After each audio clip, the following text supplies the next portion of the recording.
Welcome to This Explainer. I'm absolutely thrilled to have you with us today because we're going to break down a story that is just beautifully, beautifully tragic.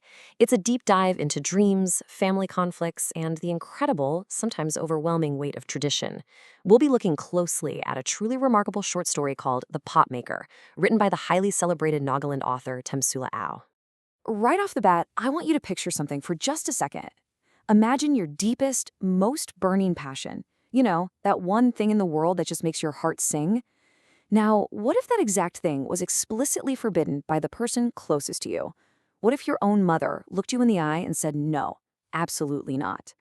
Well, that exact scenario is the central heartbreak introducing us to our main character, a young girl named Scintilla. Okay, let's dive right into this. Section 1. A Forbidden Passion, the Secret of the Clay.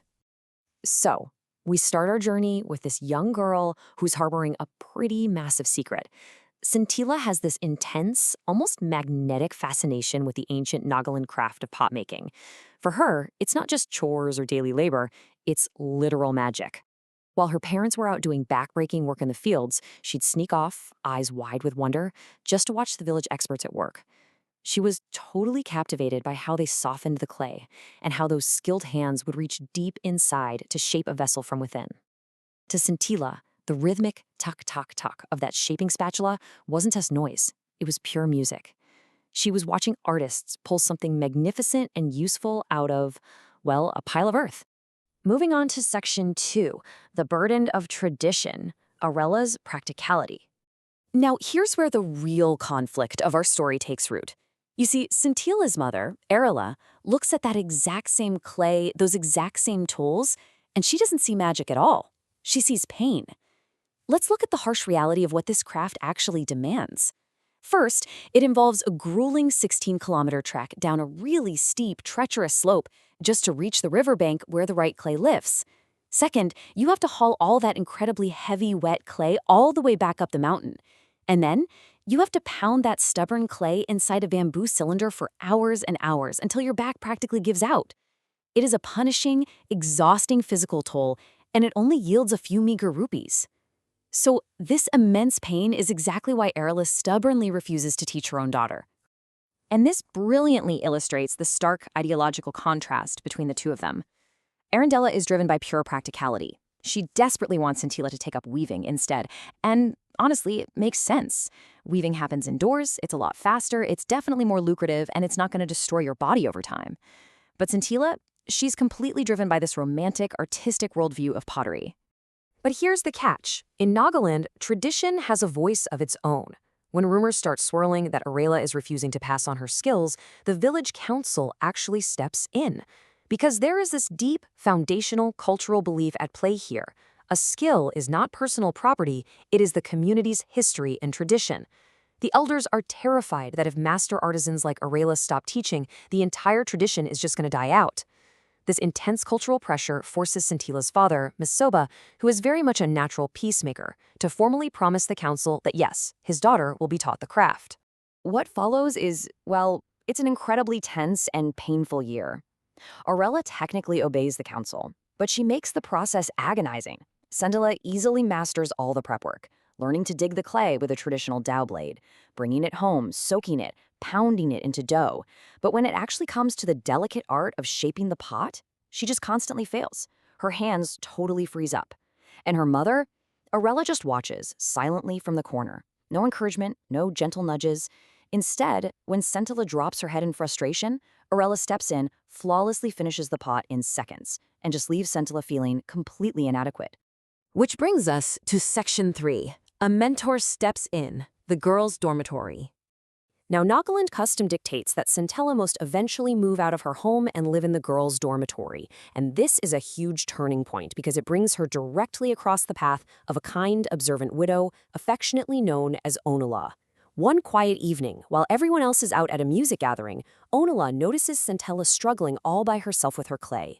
She watches the unformed lump collapse, and she immediately sees the problem. Scintilla is paralyzed by tension. Her anxious hands are literally preventing the clay from doing what it naturally wants to do. So stepping in gently, Onula offers these pivotal, life-changing words. "Don't worry, little one, I will teach you."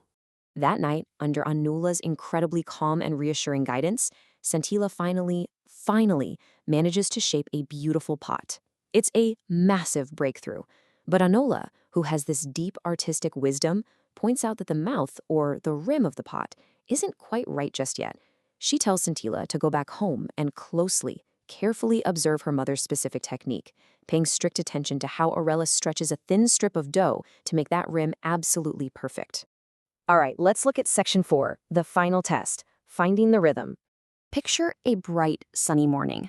Aurelis suddenly fakes this severe illness, leaving a very nervous Scintilla completely alone in the workshed, with strict orders to finish the entire batch before the good weather fades. And then, it just clicks. Left entirely to our own devices, without her mother's critical eyes staring a hole through her, this sudden surge in confidence completely takes over Scintilla. She finds this perfect, unstoppable rhythm. She starts working with flawless speed and dexterity, effortlessly churning out pot after pot. It's this beautiful, solitary sprint, and her hands are finally matching the exact perfection she'd always admired in her mother's work. When Scintilla finally stopped, completely exhausted but practically glowing with what she just accomplished, she counted the pots. She had made exactly 1 pot less than her mother's legendary count. Which leads us into our final part. Section 5. A tragic inheritance. The cost of the craft. Glowing with pride, Scintilla heads inside for lunch, so eager to finally bridge that gap and show her mother she is worthy of the craft. But as she walks through the door, the reality is devastating. Her mother is lying on the floor. She has passed away. It is a deeply heartbreaking irony, isn't it? Scintilla masters this sacred craft at the exact moment she loses the mother she was trying so desperately to emulate. The very next morning, as Aurela's body is carried out, Scintilla runs after her in tears, crying out this cryptic apology. "Mother, I didn't want it to happen like this. It just came to me. Please forgive me." The villagers are completely confused. But Anula truly understands what those words mean. So the crucial point is what happens next. Drawn by instinct, Anula pushes open the heavy door to the workshed. Inside, she finds 2 neat rows of fresh pots sitting side by side. Ormela's batch and Scintilla's batch. And as she stares at them, a profound realization washes over her. They are completely, utterly indistinguishable from one another. In the wake of tremendous grief, a new master has undeniably been born. And really, this brings us to the core message of The Potmaker. It's not just a story about clay or village traditions, right? It's about the quiet, stubborn power of identity and inheritance. It shows us that what we are truly meant to be will always find a way out into the world, despite silence, despite heartbreak, and for sure, despite profound loss. As we wrap up this explainer, I want to leave you with something to chew on today. Take a look at your own life. What passions, what undeniable dreams are quietly waiting to take shape in your own hands? Thank you so much for exploring this remarkable story with me. Keep learning, keep shaping those dreams, and I'll catch you in the next explainer.